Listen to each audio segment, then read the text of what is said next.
Video में हम लोगों ने टेस्टिस की एनाटॉमी के बारे में डिस्कस किया था। आज हम लोग इसकी क्लिनिकल एनाटॉमी देखेंगे। सबसे पहला क्लिनिकल जो इसमें आता है कि कभी कभी ऐसा होता है कि दोनों में से एक टेस्टिस का एब्सेंस हो जाता है, उसे हम लोग कहते हैं मोनोर्किज्म।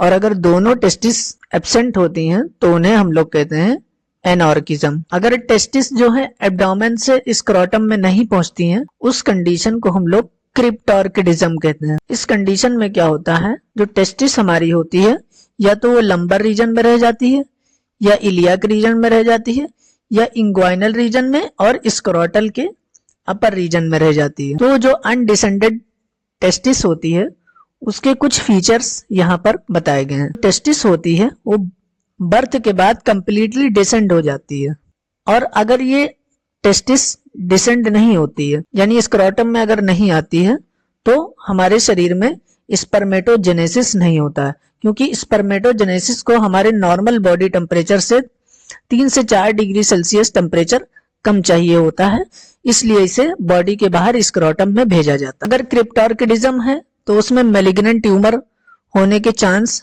ज्यादा होते हैं, और क्रिप्टोर्किडिज्म यानी अनडिसेंडेड टेस्टिस को सर्जिकली करेक्टेड किया जा सकता है। यानी अगर 1 साल के अंदर बच्चे की सर्जरी करी जाए और उस टेस्टिस जो एब्डोमेन में रह गई है उसे स्क्रोटम में ले आया जाए तो ये सक्सेसफुल हो जाता है। अगर 1 साल से ऊपर हो गया तो वो टेस्टिस किसी काम की नहीं रहती। यानी तो हमें चाहिए, अगर कभी ऐसी कंडीशन हो क्रिप्टोर्किडिज्म की, टेस्टिस का डिसेंड ना हो स्क्रोटम में, तो 1 साल से कम समय में बच्चे का सर्जिकल प्रोसीजर करके टेस्टिस को स्क्रोटम में ले आया जाए। अब जैसा कि इन्होंने इस डायग्राम में दिखाया कि तो टेस्टिस क्या होता है ना, जैसे अगर हम लोग हॉस्टल से क्लास की तरफ आते हैं तो 2 कंडीशन होती हैं कि अगर कोई हॉस्टल से क्लास की तरफ आ रहा है और रास्ते में उसका दोस्त मिल गया और वो वहीं पर बात करने लगा, तो वो वहीं पर रुक गया, उसी रास्ते पर रुक गया और क्लास नहीं आया।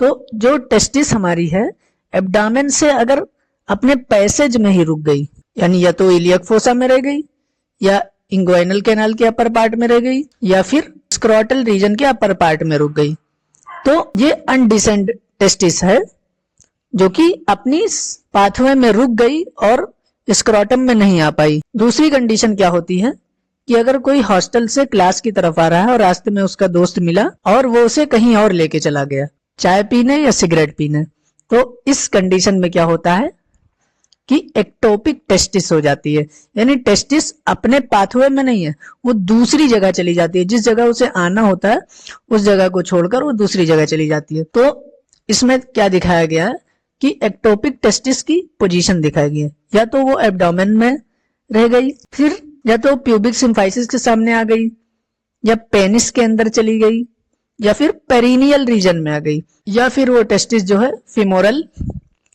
कैनाल में आ गई। तो इस कंडीशन को हम लोग एक्टोपिक टेस्टिस कहते हैं।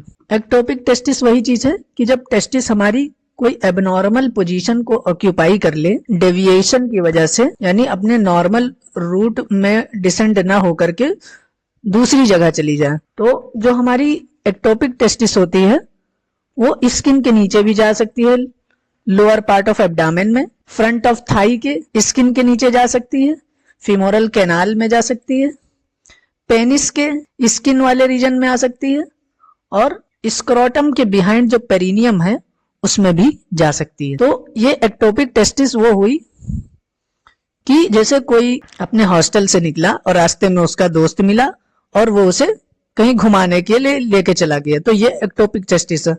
और अनडिसेंड टेस्टिस या क्रिप्टोर्किडिज्म ये है कि कोई हॉस्टल से निकला क्लास के लिए और रास्ते में उसका दोस्त मिला और वहीं वो खड़ा होकर बात करने लगा, क्लास नहीं आया, ये अनडिसेंड टेस्टिस है। एक कंडीशन आती है हर्माफ्रोडाइटिज्म या इंटरसेक्स। तो इंटरसेक्स एक ऐसी कंडीशन है, इसमें जो इंडिविजुअल होता है उसमें मेल के कुछ फीचर्स आते हैं और कुछ फीमेल के फीचर्स आते हैं। तो इसमें 2 तरह के होते हैं, एक ट्रू हर्माफ्रोडाइटिज्म होता है, एक स्यूडो हर्माफ्रोडाइटिज्म होता है। ट्रू हर्माफ्रोडाइटिज्म जो होता है उसमें टेस्टिस और ओवरी दोनों पाई जाती हैं, लेकिन जो स्यूडो हर्माफ्रोडाइटिज्म होता है उसमें गोनैड तो एक ही पाया जाता है, लेकिन उसमें क्या होता है कि जो एक्सटर्नल और इंटरनल जेनेटिलिया होते हैं वो अपोजिट सेक्स के होते हैं। यानी अगर ओवरी पाई जाती है तो उसके जो इंटरनल या एक्सटर्नल जेनेटिलिया में पेनिस आ जाता है, या फिर अगर टेस्टिस पाई गई और उसके एक्सटर्नल जेनेटिलिया में वजाइना आ जाता है, तो इस तरह की कंडीशन हो जाती है, तो उसे हम लोग कहते हैं स्यूडो हर्मेफ्रोडाइटिज्म। फिर आता है इसमें वेरिकोसील। वेरिकोसील क्या होता है, जो हमारा पेम्पिनिफॉर्म प्लेक्सस होते हैं वेन्स के, उसकी अगर डायलेशन हो जाती है तो उस कंडीशन को हम लोग वेरिकोसील कहते हैं। टेस्टिस में वेरिकोसील कॉमन है, लेफ्ट वाले में ज्यादा कॉमन है, क्योंकि लेफ्ट टेस्टिकुलर वेन जो है राइट के कंपैरिजन में ज्यादा बड़ी होती है। तो इसकी वजह क्या है कि जो लेफ्ट टेस्टिकुलर वेन जो है राइट के कंपैरिजन में ज्यादा बड़ी होती है, और ये जो लेफ्ट रीनल वेन में राइट एंगल की तरह एंटर करती है। फिर ये कोलोन से क्रॉस करती है, तो कभी कभी ऐसा होता है ये कंप्रेस हो जाती है, इसकी वजह से डायलिटेशन हो जाता है। तो डायलिटेशन होने की वजह से ये वेरिकोसील की कंडीशन हो जाती है। तो जब हम लोग पाल्पेशन करते हैं तो जो पेम्पिनिफॉर्म प्लेक्सस की वेन्स होती हैं वो बैग ऑफ वर्म्स की तरह फील होती हैं। जैसा कि ये वेरिकोसील है और ये पेम्पिनिफॉर्म प्लेक्सस हैं वेन्स की, जिसमें डायलिटेशन हो जाती है और ये स्क्रोटम के सरफेस पर दिखाई पड़ती हैं। उसके बाद आता है ट्यूमर ऑफ टेस्टिस। टेस्टिस में ट्यूमर हो जाता है सेमिनोमा, यानी सेमिनिफेरस ट्यूब्यूल में अगर ट्यूमर हो जाए, और टेराटोमा मैलिग्नेंट ट्यूमर हो जाए, जो कि टोटीपोटेंट सेल से अराइज होता है। मैलिग्नेंट ट्यूमर क्या होता है कि जो एक जगह से दूसरी जगह फैल जाता है। तो ज्यादातर जो टेस्टिकुलर कैंसर्स होते हैं वो अपवार्ड फैल जाते हैं, लिम्फेटिक्स वेसल्स के जरिए एब्डामेन में चले जाते हैं। फिर आता है टॉर्जन ऑफ टेस्टिस।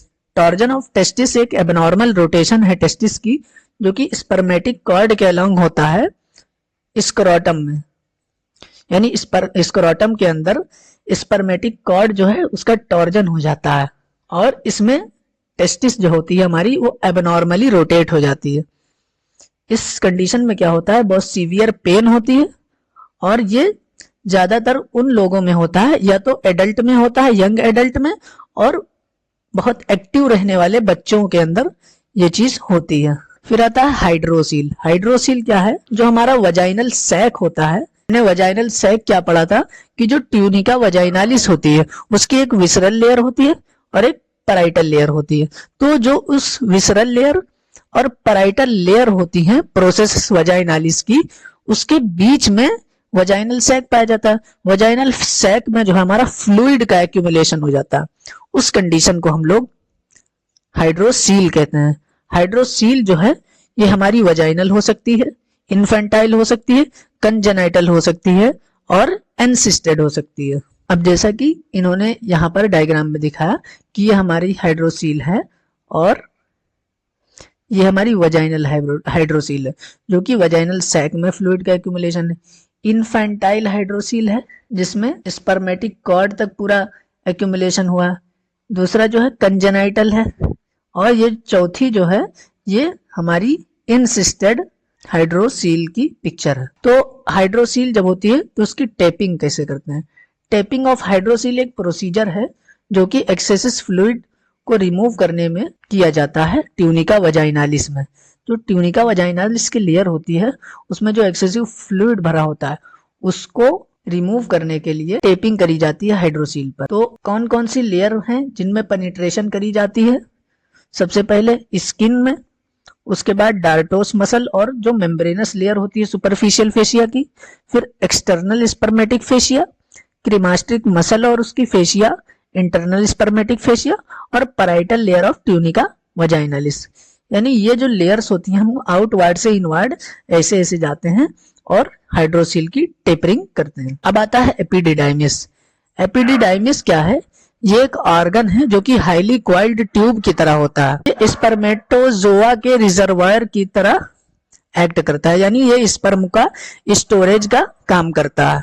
तो जो हमारा एपिडिडाइमिस है ये सिंगल होता है और हाईली क्वाइल्ड डक्ट है, जिसकी फंक्शन क्या है कि ये स्पर्म का स्टोरेज करता है। इसका एक हेड होता है, एक बॉडी होती है, एक टेल होती है। इसमें एक वेसल होती है जो कि टेस्टिकुलर आर्टरी सप्लाई करती है। इनर्वेशन इसका सिंपैथेटिक नर्व, T11 से लेकर L1 तक होता है। हिस्टोलॉजी की अगर बात करें एपिडिडाइमिस की, तो उसमें एपिथेलियम जो पाई जाती है वो स्यूडो स्ट्रेटिफाइड कॉलमनार एपिथेलियम होती है। वो प्रिंसिपल सेल होते हैं और बेसल सेल होते हैं। प्रिंसिपल सेल जो है स्टीरियोसिलिया बनाते हैं जिसमें गॉबलेट सेल नहीं होते हैं। फिर जो मस्कुलर लेयर होती है वो सर्कुलर और स्मूथ मसल की होती है और इसकी थिकनेस जो है वो ग्रेजुअली इंक्रीज होती है। फंक्शन क्या है एपिडिडाइमिस का? स्पर्मेटोजोआ का स्टोरेज और मैचुरेशन करना, एक्सेस फ्लूइड जो होता है जो कि टेस्टिस से सेक्रेट होता है उसको एब्जॉर्ब करना, और रेसिडुअल बॉडीज और डिफेक्टिव स्पर्म का फेगोसाइटोसिस करके उसको खत्म करना। जो डीकैपेसिटेशन फैक्टर्स होते हैं जो कि स्पर्म को कोट करते हैं उसका सरफेस एसोसिएटेड सेक्रेशन करना। तो ये जो फैक्टर हैं ये जब स्पर्म का कैपेसिटेशन होता है उस दौरान रिमूव कर दिए जाते हैं। पार्ट क्या क्या है टेस्टिस के? टेस्टिस जो है उसमें एक हेड पाया जाता है, एक बॉडी, एक टेल।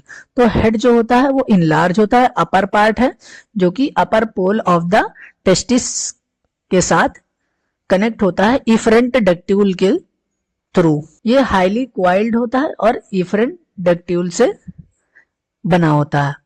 जो बॉडी होती है वो मिडल में पाई जाती है और ये बनी होती है सिंगल डक्ट से जो कि एपिडिडाइमिस को हाईली क्वाइल्ड बनाती है। फिर इसमें एक टेल पाई जाती है जो कि लोअर में पार्ट है और नैरो होता है। लोअर एंड ऑफ टेस्टिस के पास जो टेल होती है वो डक्टस डिफरेंस की तरह कंटिन्यू होती है। जैसे कि ये हमारा एपिडिडाइमिस है और ये इसका हेड है, फिर ये इसकी बॉडी है और ये टेल है। तो ये हेड जो इसका होता है ये अपर पार्ट ऑफ टेस्टिस में पाया जाता है। फिर जो इसकी टेल होती है ये as a vas deferens continue हो जाती है। तो जो एपिडिडाइमिस है हमारी वो टेस्टिकुलर आर्टरी से सप्लाई होती है।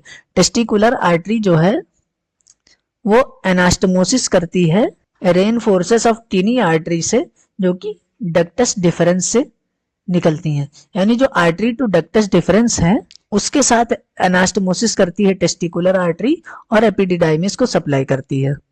जो वेनस ड्रेनेज और लिम्फेटिक ड्रेनेज इसका होता है वो टेस्टिस की तरह ही होता है। तो जिस तरह टेस्टिस में सिंपैथेटिक नर्व सप्लाई जो होती है इसी तरह होती है एपिडिडाइमिस की भी। इसे भी जो है सिंपैथेटिक नर्व जो कि टेस्टिकुलर प्लेक्सस से सप्लाई होते हैं और जो इसके फाइबर होते हैं T11 से लेकर एनुअल स्पाइनल कॉर्ड के सेगमेंट सप्लाई करते हैं। यानी T11 से लेकर L1 स्पाइनल कॉर्ड के सेगमेंट एपिडिडाइमिस को सप्लाई करते हैं। तो ये हमारा एपिडिडाइमिस का हिस्टोलॉजिकल स्लाइड है। तो ये इसमें स्टीरियोसिलिया दिखाई दे रहे हैं और इसमें ये बेसल सेल्स पाए जाते हैं और उसको प्रिंसिपल सेल्स पाए जाते हैं। फिर इसके अंदर स्यूडो स्ट्रेटिफाइड कॉलमनार एपिथेलियम पाए जाते हैं स्टीरियोसिलिया के साथ में।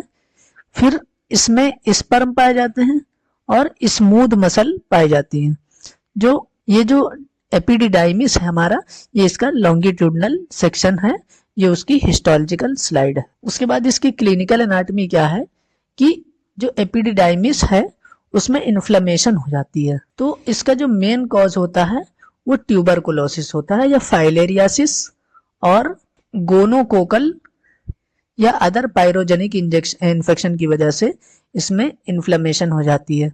तो ट्यूबरकुलोसिस की वजह से, फाइलेरियासिस की वजह से, गोनोकोकल और पायरोजेनिक इन्फेक्शन की वजह से एपिडिडाइमिस में इन्फ्लेमेशन होती है और ये इस एरिया में कॉमन होता है।